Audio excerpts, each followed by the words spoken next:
ഹർഷേട്ടാ, എന്താ സപ്തതി? ഞാൻ വളരെ പ്രധാനപ്പെട്ട ഒരു കാര്യം ഹർഷേട്ടനോട് പറയാൻ പോവാ. എന്റെ കൂടെ നിന്നോണം. നിന്നു പറഞ്ഞോ. കളി തമാശ വേണ്ട. അത്ര ഗൗരവമുള്ള കാര്യ ഞാൻ പറയാൻ പോകുന്നത്. പറയ് സപ്തതി. അവന്തികയെ ഇങ്ങനെ വിട്ടാ ശരിയാവില്ല. ഞാൻ അവൾക്കൊരു കല്യാണം ഉറപ്പിക്കാൻ പോവാ. വളരെ നല്ല കാര്യം. ആരാ ചെക്കൻ? ചെക്കൻ ഇവിടെ തന്നെയുണ്ട്.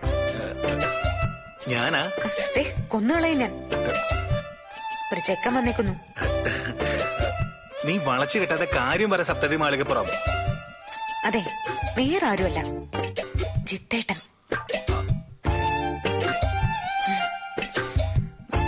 വാവ്, super. What an idea Sapthu. എനിക്കെന്താ ഈ ബുദ്ധി നേരത്തെ തോന്നാത്തത്? അതിനേത് ബുദ്ധിയാ ഹർഷേട്ടൻ ഇതുവരെ തോന്നിയിട്ടുള്ളത്? അങ്ങനെ നീ എന്നെ കൊച്ചാക്കൊന്നും വേണ്ട. എന്റെ ബുദ്ധിയാ എന്റെ മുന്നിൽ നിൽക്കുന്ന ഈ നീ. അത് അയ്യോ പാവം തോന്നി ഞാൻ കെട്ടാൻ നിന്ന് തന്നതല്ലേ. ഓ പിന്നെ. അതെ, ഇനി വെച്ച് താമസിപ്പിച്ചാ ശരിയാവില്ല. എത്രയും പെട്ടെന്ന് പിടിച്ച പിടിയാലേ നമുക്ക് ഈ കല്യാണം നടത്തണം. അത് സിമ്പിൾ അല്ലേ? ചെക്കനും പെണ്ണും ഒരു കൂരയ്ക്ക് കീഴിലല്ലേ? അപ്പൊ പിന്നെ കാര്യങ്ങൾ എളുപ്പമായില്ലേ? അതെ, അത്ര എളുപ്പമൊന്നുമല്ല. അവന്റെ അടുക്കുന്ന ഒരു ലക്ഷണവും കാണുന്നില്ല. വേണ്ട, ജിത്തേട്ടനെ കൊണ്ട് നമുക്ക് അവളെ പ്രേമിപ്പിക്കാം. ഏത് നടക്കാത്ത കല്യാണം നടത്തുന്ന അത്ഭുത വിദ്യയാണല്ലോ പ്രേമം. എന്റെ ഹർഷേട്ടാ, അതിനൊക്കെ ഒരുപാട് സമയമെടുക്കും. പാഴാക്കാൻ നമുക്ക് സമയമില്ല. ജിത്തേട്ടൻ പാരീസിലേക്ക് തിരിച്ചു പോകും മുൻപ് താലികെട്ട് നടത്തി അവളെ കൂടെ പറഞ്ഞു വിടാനുള്ള ഏർപ്പാട് ചെയ്യണം. എന്താന്ന് വെച്ചാ മാളികപ്പുറം പ്ലാൻ ചെയ്യും. കൂടെ ഹിമാലയ പർവ്വതം പോലെ ഞാൻ ഉറച്ചു നിൽക്കും. എന്തിനാ? കല്യാണ സദ്യ ഉണ്ടാനാ? അതും ഉണ്ണാലോ. പക്ഷേ അതിനു മുമ്പ് നമുക്ക് താലികെട്ട് നടത്തണ്ടേ? അതാ പറഞ്ഞത്. വളരെ സ്ട്രോങ് ആയി നമ്മൾ ഈ ആലോചന അഭിയേട്ടന്റെയും അമ്മയുടെയും മുമ്പിൽ വെക്കുന്നു. അപ്പോ നിന്റെ പുരുഷോത്തമൻ വല്യച്ഛനെയും പരമേശ്വരി വല്യമ്മയൊക്കെ അറിയിക്കണ്ടേ? പിന്നെ പെണ്ണിന് അച്ഛനും അമ്മയും വേണ്ടേ? അവരെ സമയമാവുമ്പോ നമുക്ക് അറിയിക്കാം. ആദ്യം ഇവിടുത്തെ കാര്യങ്ങളൊന്ന് സെറ്റ് ചെയ്യണം. ഓക്കെ, എല്ലാം മാളികപ്പുറം പറയും പോലെ.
പിന്നെ അളിയനിങ്ങനെ മസ്കറ്റിലും നീ ഇങ്ങനെ മുംബൈയിലുമായിട്ട് എത്ര കാലാ സൗദാമിനി?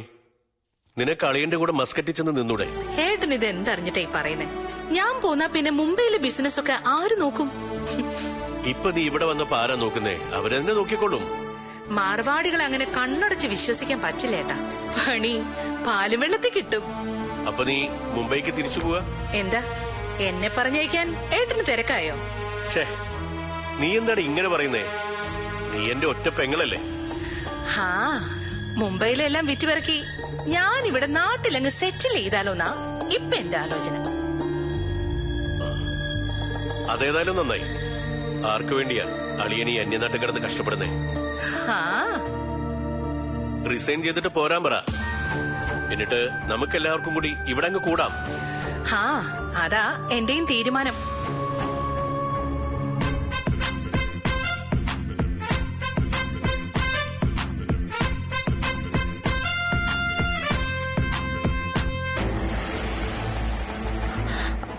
ഹർഷേട്ടാ വാ, വാ, ഇങ്ങോട്ട് വാ. എന്താ സപ്തതി? ദേ, നോക്കിയേ. ഇപ്പോഴാവുമ്പോ എല്ലാരും ഉണ്ട്. അവന്തികയുടെ കല്യാണക്കാരെ അവതരിപ്പിക്കാൻ പറ്റിയ സമയം. നീ ചെല്ല്, ചെന്നവളെ നയത്തില് താഴേക്ക് വിളിച്ചോണ്ട് വാ. ശരി ശരി. ചെല്ല്.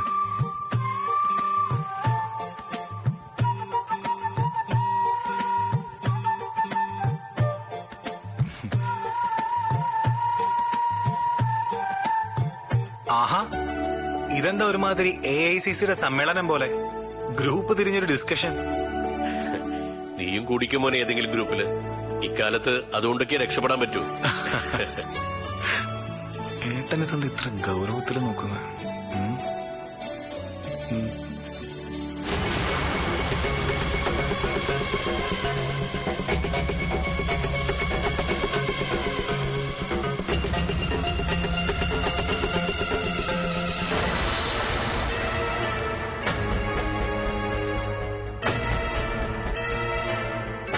അവന്തികെ, നീ താഴോട്ടൊന്ന് വന്നേ. എന്തിനാ? അവിടെ ഹാളിൽ ഇപ്പൊ എല്ലാവരും ഉണ്ട്. അതിന് ഞാനും ഹർഷേട്ടനും കൂടി നിന്റെ കല്യാണക്കാരി അവതരിപ്പിക്കാൻ പോവാം.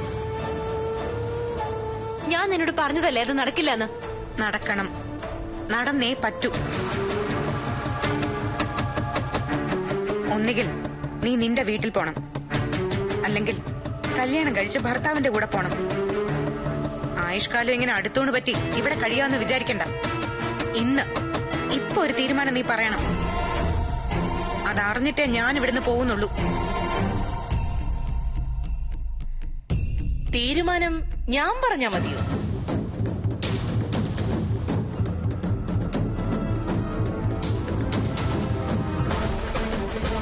ഇവളുടെ കല്യാണക്കാര്യത്തിൽ നിങ്ങൾ എന്ത് തീരുമാനം പറയാനാ? ഒരു ഉപകാരം ചെയ്യാന്ന് വെച്ചപ്പോ കേറി ഉടക്കാതടി പെണ്ണെ. നിങ്ങളുടെ ഉപകാരമൊക്കെ എനിക്കറിയാം. നിനക്കിപ്പോ എന്താ വേണ്ടത്? അവന്തിക കല്യാണത്തിന് സമ്മതിക്കണം, അത്രല്ലേ ഉള്ളൂ. ഇവളെ കൊണ്ട് ഞാൻ സമ്മതിപ്പിച്ചു തരാമേ. അപ്പച്ചിയുടെ കാര്യം നോക്ക്. വെറുതെ എന്റെ വാ മെനക്കെടുത്തത് പോവാൻ നോക്ക്. ചൂടാവാതെ കൊച്ചേ, ഞാനൊന്ന് പറഞ്ഞോട്ടെ. എനിക്കൊന്നും കേൾക്കണ്ട. നിനക്കും സപ്തതിക്കും ഒരുപോലെ ഗുണമുള്ള കാര്യമാണെങ്കിലും നിങ്ങൾ പറയുന്നത് മുഴുവൻ ഞാൻ കേട്ടു.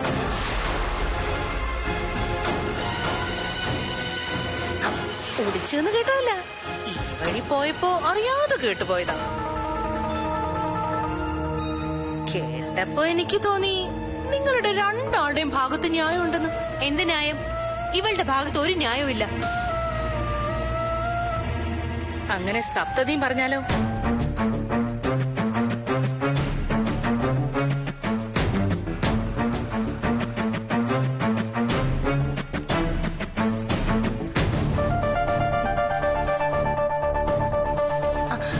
ന്യായോ അന്യായോ ഒക്കെ എല്ലാവർക്കും ഉണ്ട്. അവന്തികെ, വെറുതെ പിടിവാശ കാണിച്ചിട്ടൊന്നും കാര്യമില്ല. സമയാസമയത്ത് നടക്കേണ്ടത് നടക്കണം. സപ്തതി അങ്ങോട്ട് ചെല്ല. അവന്തികയെ ഞാൻ പറഞ്ഞു സമ്മതിപ്പിച്ചോളാം.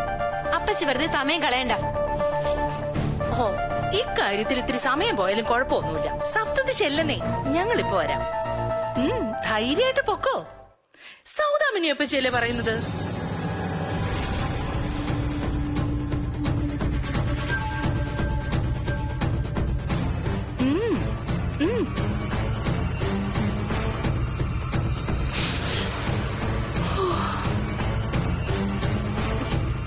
അപ്പച്ചിത് എന്ത് ഭാവിച്ചാ?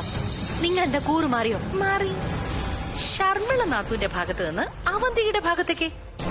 ഈ പുതിയ അവന്തികയെ എനിക്ക് ഒത്തിരി ഇഷ്ടപ്പെട്ടു കേട്ടോ. പുതിയ അവന്തിക്കയോ? ആ, ഒരു ചെറിയ ഇടവേള കഴിഞ്ഞ് മടങ്ങി വന്ന പുതിയ അവന്തിക. പുത്തൻ ചിന്തകളും ആത്മവിശ്വാസവും. നാത്തും പറഞ്ഞു കേട്ടിടത്തോളം നിനക്ക് കൂടുതൽ ഭംഗി തന്നിട്ടുണ്ട്. പക്ഷെ ശരീരത്തിലുള്ള ഈ ഭംഗിക്കപ്പുറം നിന്റെ ബുദ്ധിക്ക് ഇത്തിരി ഭംഗി വേണം.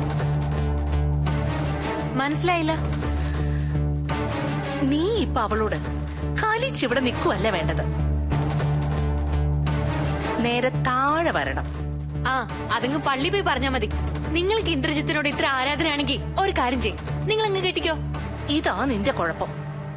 കാള പെറ്റൂന്ന് കേൾക്കുമ്പോഴേക്കും കയറെടുക്കാതെ കൊച്ചേ. നീ താഴെ വരണം എന്നല്ലേ ഞാൻ പറഞ്ഞുള്ളൂ. അവിടെ വന്ന് എന്ത് പറയണം എന്ന് ഞാൻ പറഞ്ഞില്ലല്ലോ. ഹെടി, നീ താഴെ വന്ന് വെട്ടി തുറന്നു പറയണം നിനക്ക് ഈ കല്യാണം വേണ്ടാന്ന്. പിന്നെ നിന്നെ ആര് നിർബന്ധിക്കാനാ? അഭി ഉൾപ്പെടെ ഉള്ളവരെ കൊണ്ട് നിന്നെ പിന്താങ്ങിപ്പിക്കുന്ന കാര്യം ഞാനേറ്റു. അതൊന്നും ശരിയാവില്ല. അതേ ശരിയാവൂ. എന്റെ അവന്തികെ, എന്തായാലും നീ ഇപ്പൊ പെട്ടു. തൽക്കാലം ഈ ബാധ ഒഴിച്ചുവിടാൻ ഞാൻ നോക്കിയിട്ട് ഇതേ ഒരു വഴിയുള്ളൂ. നീ ധൈര്യമായിട്ട് ചെന്ന് പറ നിനക്കിപ്പൊ കല്യാണം വേണ്ടത്. പറയാം അല്ലേ? പിന്നല്ലാതെ പെൺപിള്ളാരായ കുറച്ച് തന്റെ ഇടമൊക്കെ വേണ്ടേ? നീ വാ മോളെ, അപ്പച്ചിയില്ലേ നിന്റെ കൂടെ?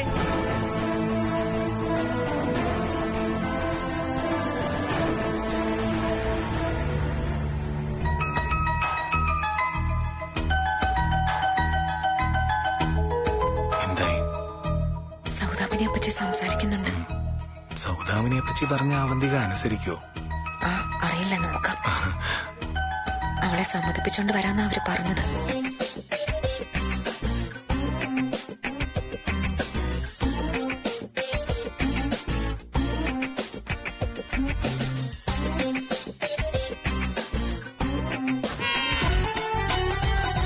ഇവളിത് എന്ത് ഭാവിച്ച?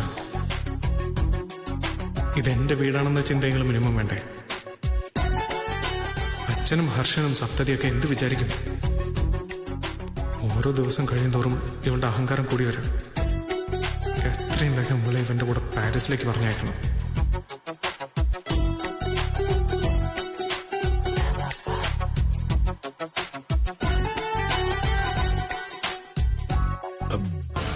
ഏതായാലും കാര്യം നമുക്ക് ഇവരോടെല്ലാം തുറന്നു പറയാം.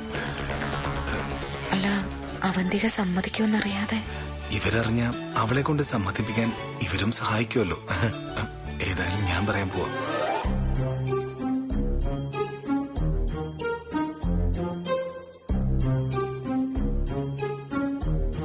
അഭിയേട്ടാ, അച്ഛാ, ഏട്ടത്തി, എന്താ മോനെ? ഞങ്ങളൊരു പ്രധാനപ്പെട്ട കാര്യം നിങ്ങളോടൊക്കെ പറയാൻ പോവാ. വളരെ ശ്രദ്ധിച്ചു കേൾക്കണം. എന്താടാ? അത് ഞാൻ പറയുന്നതിനേക്കാൾ നല്ലത് സപ്തതി പറയുന്നതാ. പറയ് സപ്തതി, എല്ലാരും വിവരങ്ങൾ അറിയട്ടെ. എന്താ മോളെ? അത് പിന്നെ അവന്തികയുടെ ഒരു കാര്യ. അവന്തികയുടെ കാര്യം? ജിത്തേട്ടനും സംയുക്തയും കൂടി കേൾക്കാനാ പറയുന്നത്.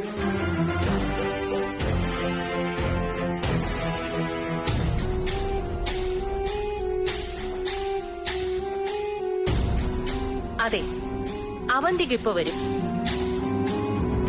അവൾക്ക് പറയാനുള്ളത് അവള് പറയും.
എങ്ങനെയുണ്ട് ചിത്തേട്ടാ? സൂപ്പറായിട്ടില്ലേ? സൂപ്പർ. സാരിയൊക്കെ കൊടുത്തപ്പോ അവന്തിക ആളാകെ മാറിപ്പോയി. പഴയ അവന്തികയാണെന്ന് ഇപ്പൊ ആരും പറയില്ല.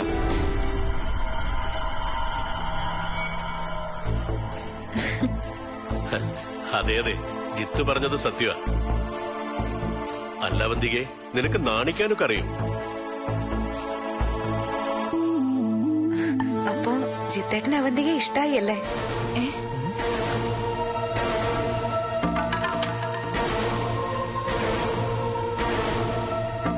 അവന്തിക ആദ്യം ഈ ചായ ജിത്തേട്ടന് കൊടുക്ക. ചേച്ചി, എന്താ ഇതൊക്കെ?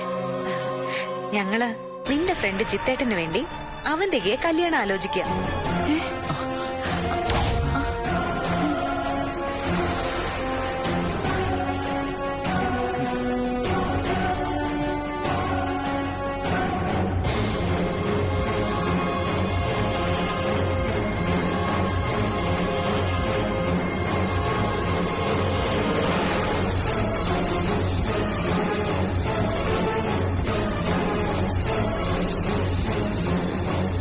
സപ്തതി, നീ കണ്ടില്ലേ?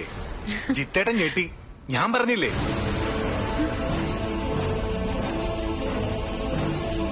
ജിത്തേട്ടൻ എന്നല്ല, ആരായാലും പെട്ടെന്ന് ഇങ്ങനെ ഒരു കല്യാണാലോചന കേട്ടാ ഞെട്ടും. അവന്തികെ, നീ ചായ കൊടുക്ക്. ജിത്തേട്ടന്റെ തലകറക്കം മാറട്ടെ. നിങ്ങൾ എന്ത് വിവരക്കേടായി കാണിക്കുന്നത്? ഇങ്ങനെയാണോ പെണ്ണ് കാണൽ ചടങ്ങ് നടത്തുന്നത്? പിന്നെ എങ്ങനെ നടത്തണം? അഭിയേട്ടൻ പറയുന്നത് പോലെ ചെയ്യാം. കുറച്ചാളെയൊക്കെ വിളിച്ചുകൂട്ടി വിശാലമാക്കണമെങ്കിൽ നമുക്ക് അങ്ങനെ ചെയ്യാം, അല്ലേ സപ്തതി?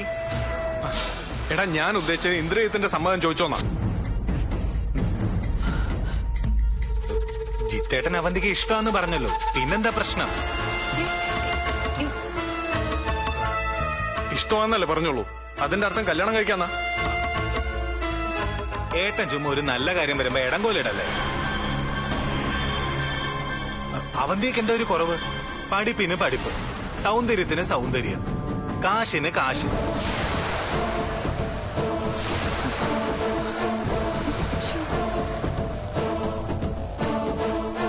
മനപ്പൊരുത്തത്തിന്റെ ക്രൈറ്റീരിയാസ് ഇതൊക്കെയാണെന്ന് നിന്നോട് ആരാടാ പറഞ്ഞേ? ആദ്യം രണ്ടുപേരുടെ മനസ്സറിയടാ. എന്നാ ഏട്ടൻ തന്നെ ചോദിക്കും. ദേ നിപ്പുണ്ടല്ലോ വാദിയും പ്രതിയും കൺമുന്നിൽ തന്നെ. ഇന്ദ്രജിത്തിന് അവന്തിക ഇഷ്ടമല്ല, അത്ര തന്നെ. അത് ഏട്ടൻ എങ്ങനെ അറിയാം?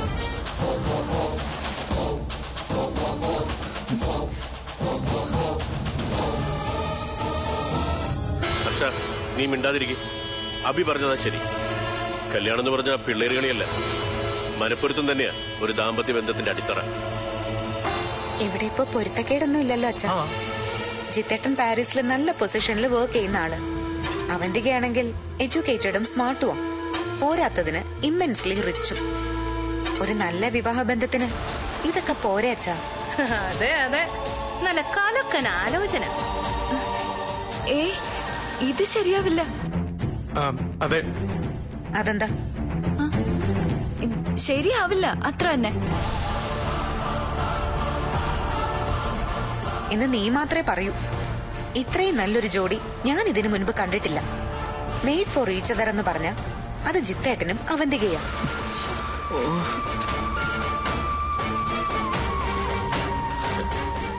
മറച്ചൊരഭിപ്രായം എനിക്കുമില്ല. ഇവർക്ക് രണ്ടാക്കും സമ്മതമാണെങ്കിൽ നമുക്കിത് ആഘോഷമായിട്ട് നടത്താന്നേ. അല്ല, അതിന് ഇവരുടെ രണ്ടുപേരുടെ സമ്മതം മാത്രം പോരല്ലോ, ഇവരുടെ വീട്ടുകാരോട് സമ്മതിക്കണ്ടേ? അതെ അതെ, വല്യമ്മയോടും വല്ലച്ചനോടും വിവരം പറയണ്ടേ? ജിത്തേട്ടന്റെ കുടുംബക്കാര് സമ്മതിക്കണ്ടേ? എനിക്ക് തോന്നുന്നില്ല അവന്തിക അവർക്ക് ഇഷ്ടപ്പെടുന്നു. അതെന്താ? അവന്തികയ്ക്ക് എന്താ പ്രശ്നം?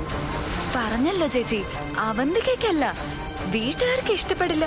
ഏട്ടത്തി ആദ്യം പറഞ്ഞു ജിത്തേട്ടന്റെ വീട്ടുകാരെ സമ്മതിക്കില്ല. ഇപ്പൊ പറയുന്നു അവന്തികയുടെ വീട്ടുകാരാ പ്രശ്നം. എന്താ ഏട്ടത്തി? ജിത്തേട്ടൻ അവന്തികയെ കിട്ടുന്നതിൽ ഏട്ടത്തിക്ക് എന്തെങ്കിലും പ്രശ്നമാണ്? എനിക്കെന്ത് പ്രശ്നം? അവന്തികയുടെ വീട്ടുകാരെന്ന് പറയുമ്പോ നമ്മുടെ അമ്മയുടെ ചേച്ചിയും ഭർത്താവും അല്ലേ? അവരുടെ കാര്യം നീ എനിക്ക് വിട്ടേക്ക്, ഞാൻ അവരെ കൊണ്ട് സമ്മതിപ്പിച്ചോളാം. അവന്തികയ്ക്ക് ഒരു നല്ല ജീവിതം കിട്ടുമ്പോ നമ്മൾ സന്തോഷിക്കല്ലേ സംയുക്ത വേണ്ടത്? അല്ല അല്ല ചേച്ചി, അതല്ല. അല്ല, ജിത്ത് ഇതുവരെ ഒന്നും പറഞ്ഞില്ലല്ലോ.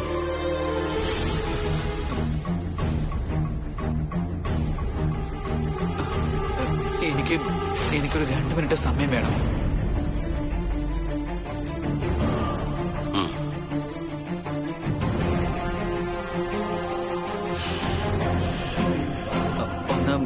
ഒന്ന് ആലോചിക്കണം. സംയുക്തെ, ഒന്ന് വരുമോ?